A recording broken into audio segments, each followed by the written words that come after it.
Os olhos da rua, a fotografia como processo de ser, estar no mundo. Introdução.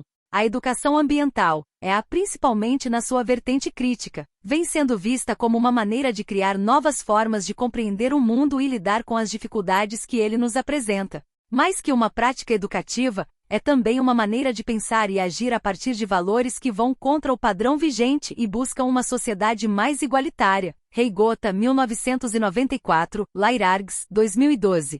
Este artigo traz um relato da experiência e as reflexões suscitadas a partir de um projeto de ação em educação ambiental desenvolvida durante o curso de especialização em Educação Ambiental da Universidade Federal do Rio Grande, FURG. Este trabalho nasceu a partir da vontade de pensar interlocuções entre a educação ambiental e a psicologia, tomando como ponto de partida a experiência estética de pessoas em situação de rua. Buscamos pensar sobre as subjetivações dos sujeitos que participaram da ação e os atravessamentos biopsicossociais de quem ocupa o espaço da rua como um espaço de ser, estar no mundo. A EA será pensada aqui como uma forma de discutir os espaços, ou seja, o ambiente, e seus usos pela população em geral. Será importante aqui que pensemos na história da loucura Foucault 2007 e nos espaços destinados a todos aqueles que de alguma maneira desviaram suas existências para valores e modelos diferentes do padrão social. Hoje, com a luta antimanicomial e com a ampliação dos espaços destinados à saúde mental,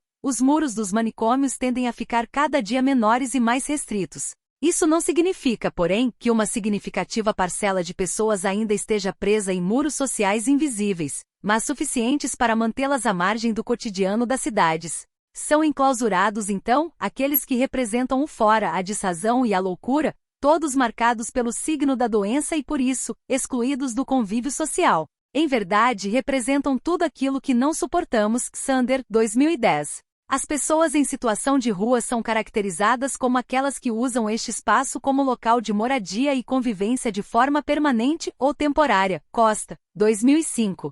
De maneira geral, essas pessoas têm em comum uma situação de extrema vulnerabilidade social com vínculos familiares fragilizados ou rompidos, pobreza e ausência de moradia regular. A invisibilidade deste grupo é tão grande que não existem estatísticas oficiais precisas que retratem essa população. Somente em 2009 uma primeira estimativa foi feita em 71 principais cidades do país, contabilizando quase 32 mil pessoas adultas em situação de rua. Alcântara et al. 2015. Esses grupos são registrados desde a antiguidade, e desde lá já viviam em situação de exclusão e mendicância. Desde lá, também políticas sociais e higienistas ainda vigoram na tentativa de esconder e marginalizar os ditos sujos, loucos e diferentes, e estabelecer um padrão social aceito. Costa, 2005.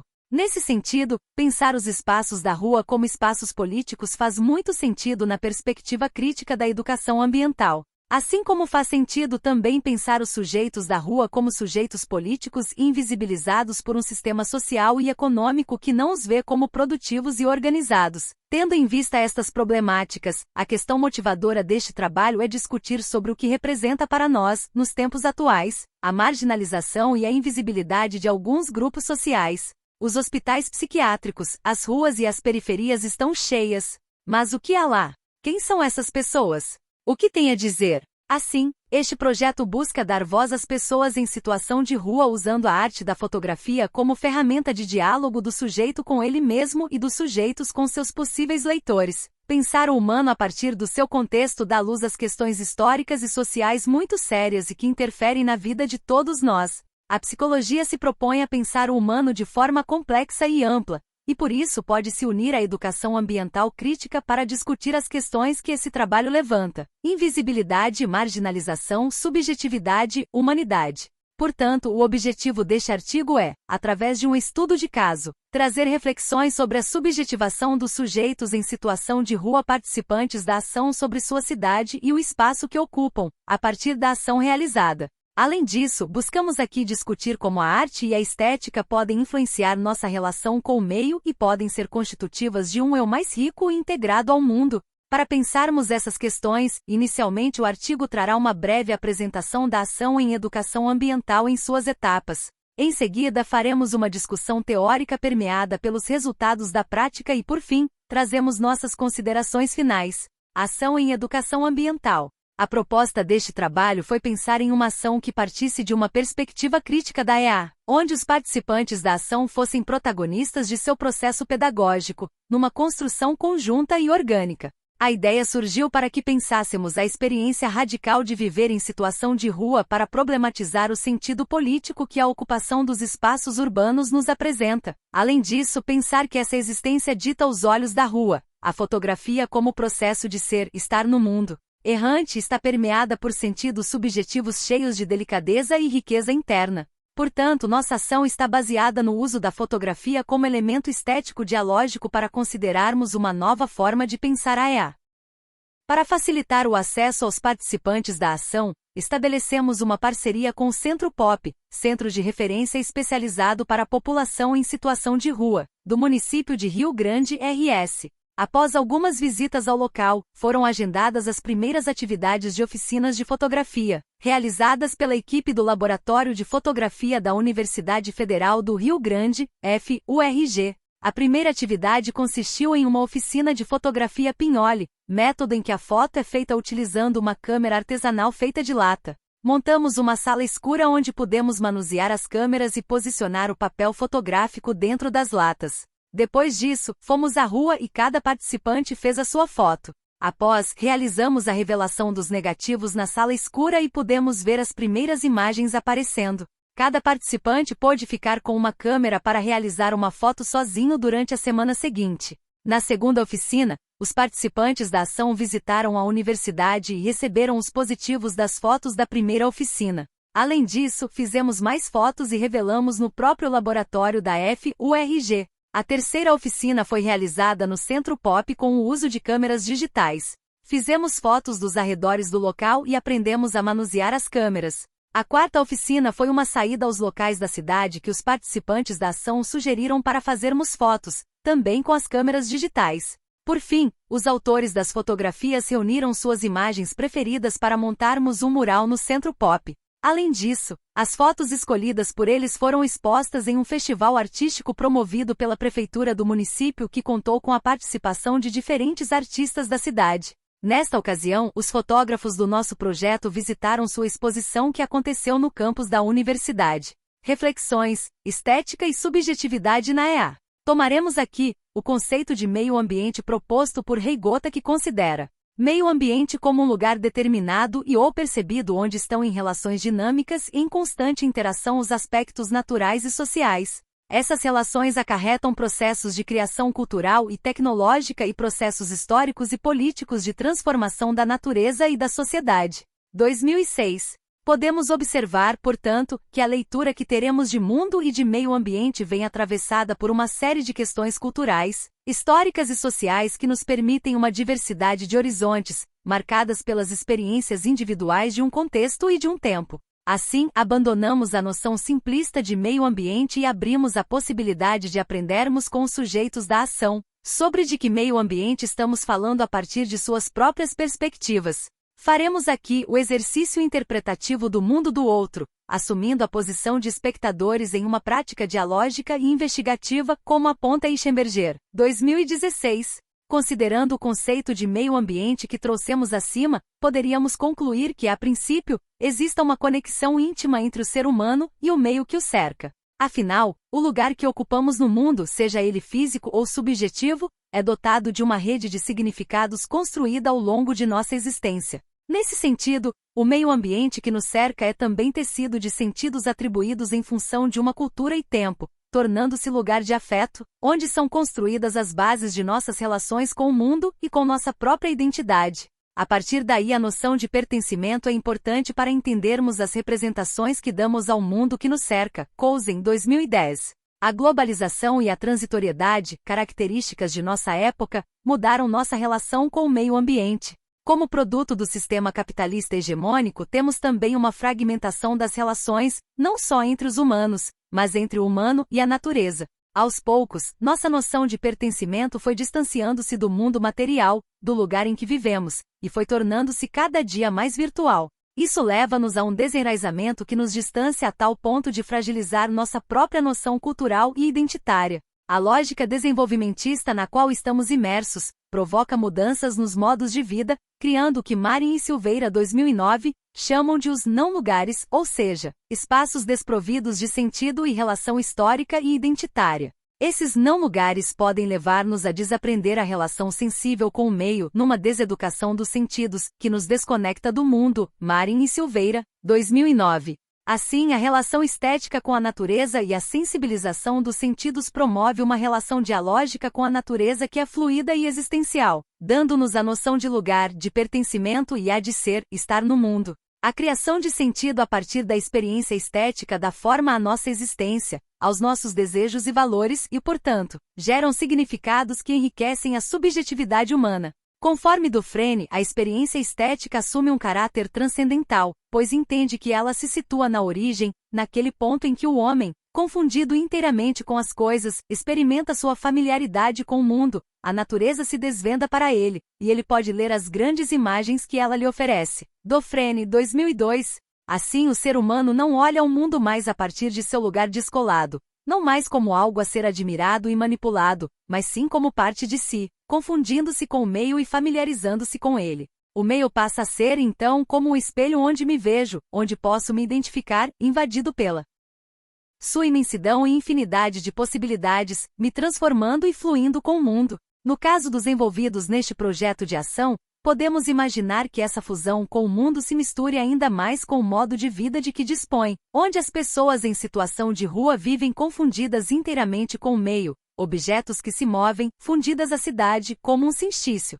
Desse modo, podemos pensar que vivem a exclusão social ao mesmo tempo em que experimentam a inclusão física brutal nos espaços públicos. Como e onde fica o sentimento de pertencimento de quem vive assim? Pensamos então que a fotografia poderia ser usada aqui como instrumento estético para olhar a cidade e promover encontros, encontro com o meio e encontro consigo. O uso da fotografia no campo das ciências humanas é uma possibilidade de se produzir discursos, criando significados e dando sentido às imagens captadas. É uma forma de dizer de si e do mundo, para que o autor das fotografias conte histórias que possam ser lidas pelos seus olhares. Neiva Silva, Coller, 2002. A experiência fotográfica se transforma agora em uma maneira de criar um discurso próprio, criar uma narrativa de si, onde os sujeitos podem nomear, definir os lugares e encontrar aí o lugar do outro e o lugar do eu, lugar do meio e seu lugar no meio. Aqui viram sujeitos e não mais objetos confundidos com a cidade, são sujeitos da cultura e de suas próprias existências.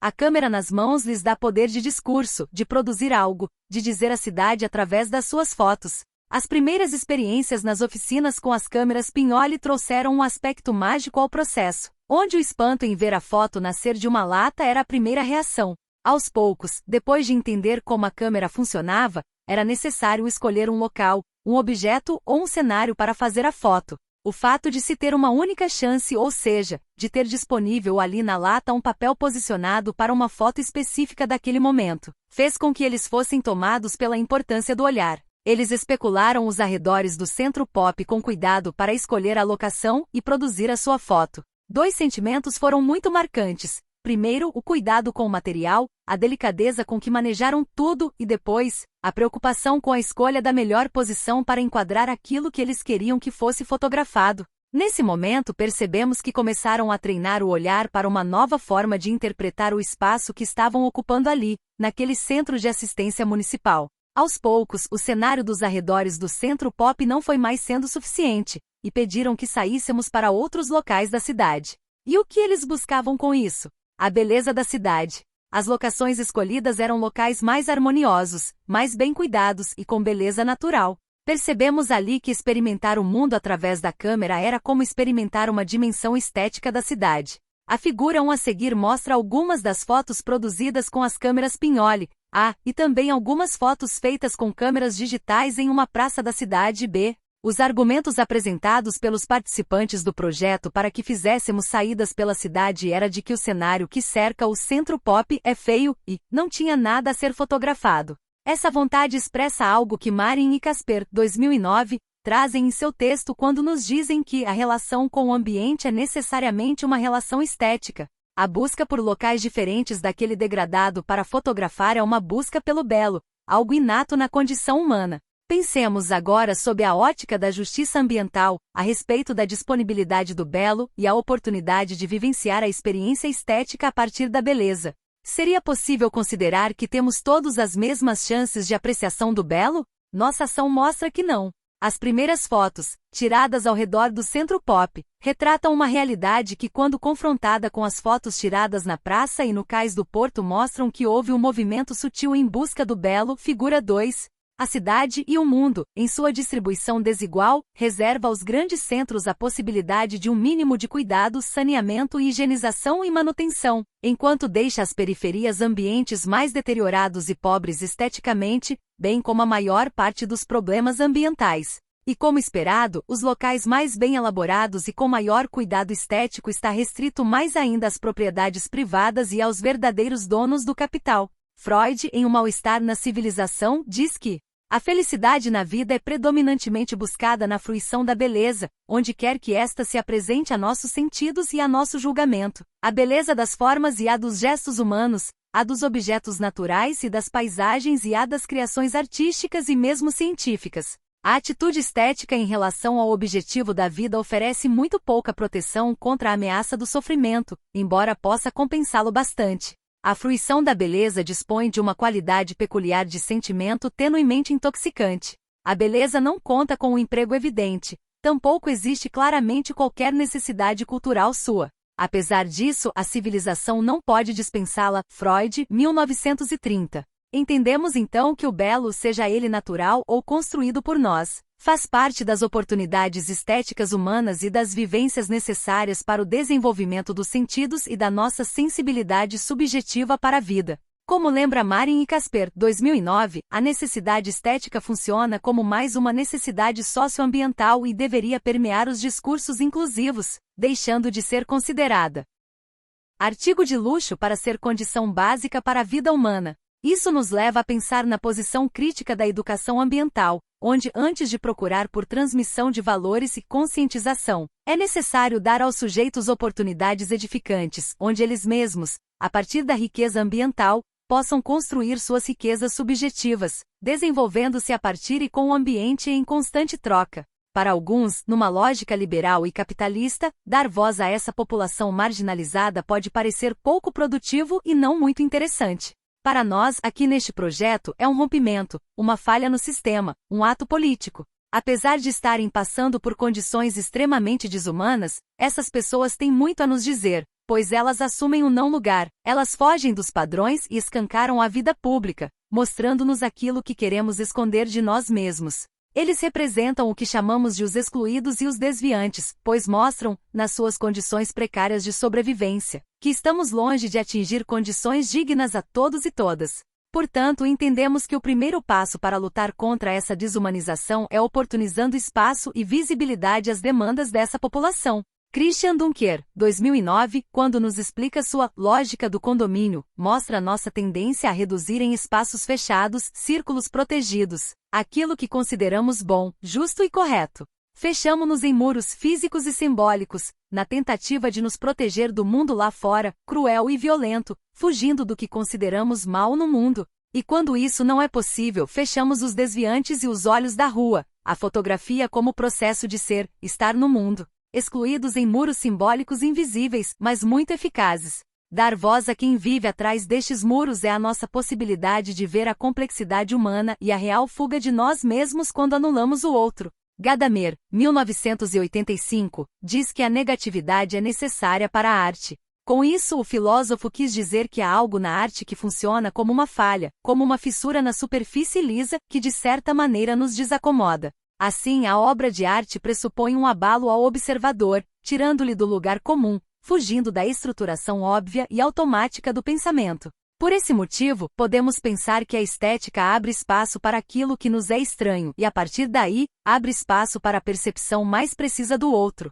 Esse outro, estranho, só pode ser observado com verdade quando há, nessa ruptura, um estímulo à percepção sensível, e por isso, a estética entra como elemento que exercita o olhar. Aí está o problema da lógica do condomínio, pois ela nos coloca sempre entre pares, entre iguais, onde a experiência do ser fica balizada por aquilo que é confortável, conhecido e seguro. Não há espaço aí para a alteridade. É como se estivéssemos fechados em uma bolha. Neste trabalho, um dos exercícios propostos é furar esta bolha, romper com o esperado e lógico e exercitar a alteridade a partir da estética da fotografia tanto com os sujeitos participantes, quanto com aqueles que apreciarão suas fotografias. Esse diálogo abre caminho para o aparecimento de um outro, que não nos é dado a perceber numa rígida estruturação racional de princípios éticos abstratos. Herman, 2006, pois, historicamente sempre a estética se interpôs contra o rígido racionalismo e apresenta condições de lidar com as novas exigências éticas da realidade radicalmente plural.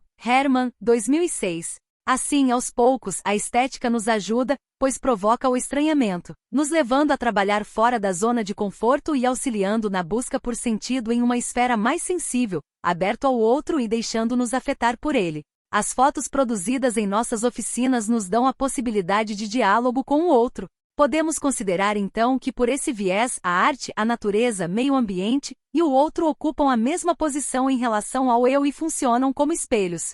Em nossa ação, ao fotografar, o ambiente urbano conversa com o fotógrafo e pode, assim, ser descoberto. E quando descubro o mundo, descubro a mim mesmo. O homem da rua torna-se sujeito de sua própria narrativa, são sujeitos que interpretam o mundo buscando o belo na experiência estética da fotografia. Abaixo na figura 3.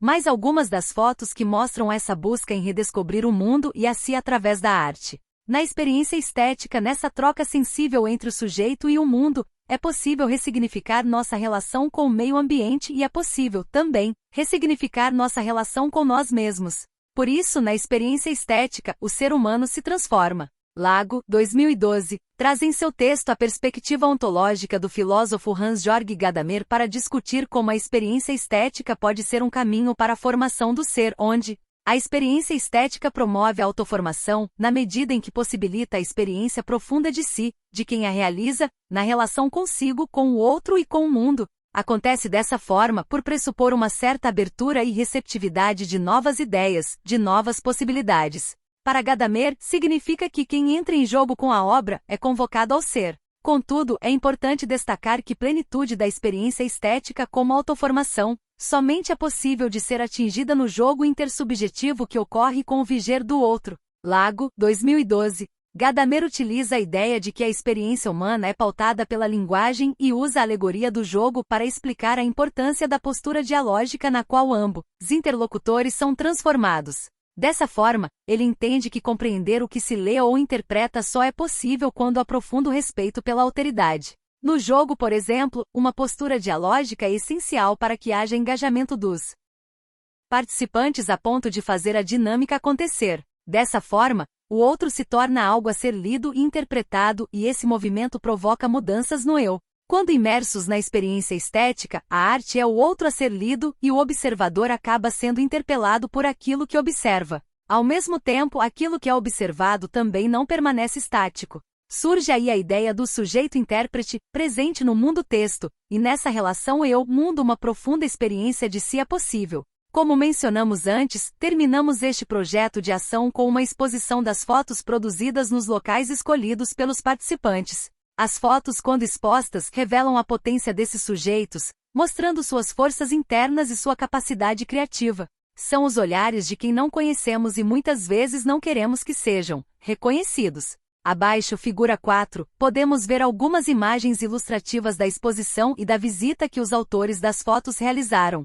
Esta imagem é importante pois mostra o encontro dos artistas, que se constituíram ao longo da experiência com suas obras. Nela, vemos o cartaz de divulgação da exposição contando um pouco sobre a origem da experiência e a seguir as fotos selecionadas pelos fotógrafos. Abaixo das fotos podemos ver também as câmeras pinhole utilizadas em algumas captações de imagem. Nesta experiência, além de nós, apreciadores de suas artes, eles também puderam visitar a exposição para contemplar suas próprias criações.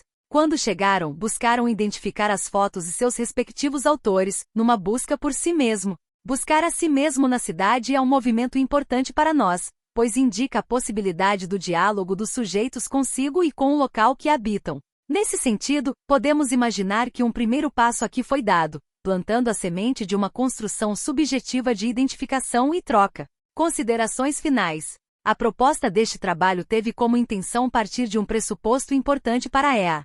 a dimensão comunitária da EA, onde a ação deve ser construtiva, cooperativa e interdisciplinar. E para, além disso, abarcar uma dimensão política não só na discussão teórica após a ação, mas também durante as atividades propostas. Outro aspecto importante que pode ser observado neste trabalho é que a EA deve ser sempre pensada de acordo com as peculiaridades de cada contexto. Esse aspecto veio à tona quando os participantes da ação optaram por fotografar uma área da cidade de extrema relevância histórica e social, o Cais do Antigo Porto, próximo ao mercado público. Rio Grande é uma cidade muito antiga e cresceu ao redor das atividades pesqueiras e portuárias, fatores que constituem a identidade dos seus habitantes. O uso da fotografia na ação em educação ambiental busca uma abertura para a alteridade e para os diálogos com o outro. E esse outro, refletido, mostra-me a mim mesmo. Portanto, essa percepção do meio através da fotografia pode ser o início da construção dos sujeitos ecológicos, ou seja, sujeitos que se percebem em comunhão com o meio ambiente nos âmbitos social, econômico e histórico, e por isso, são capazes de um olhar crítico de suas condições, ações e contextos que estão inseridos. Hofstadter e Oliveira, 2015. Eles se tornam intérpretes da cidade, das ruas, das relações e através da fotografia mostram, em um discurso artístico, de que são feitos e como se percebem. Esse tipo de metodologia de ação pode se aproximar do que fala Sanches, 2010, quando menciona que tais metodologias em EA devem ser fruto de um processo de construção com o outro e não para o outro. Ainda segundo Sanches, a percepção ambiental pode ser definida como tomada de consciência do ambiente pelo ser humano, ou seja, o ato de perceber o ambiente em que se está inserido, tendo consciência da inter-relação e da necessidade em protegê-lo como cuidar de si mesmo. Nesta conjuntura, cada um de nós terá uma percepção diferente de meio ambiente. Um possível exercício é fazer com que os educandos identifiquem suas racionalidades e percepções de modo a se processarem novas experiências e formas de se relacionar. Na sua perspectiva crítica, a EA se propõe a romper com o sistema vigente e procura construir um modo de viver mais igualitário e sustentável, que dá espaço ao sensível e ao que de nós é mais humano.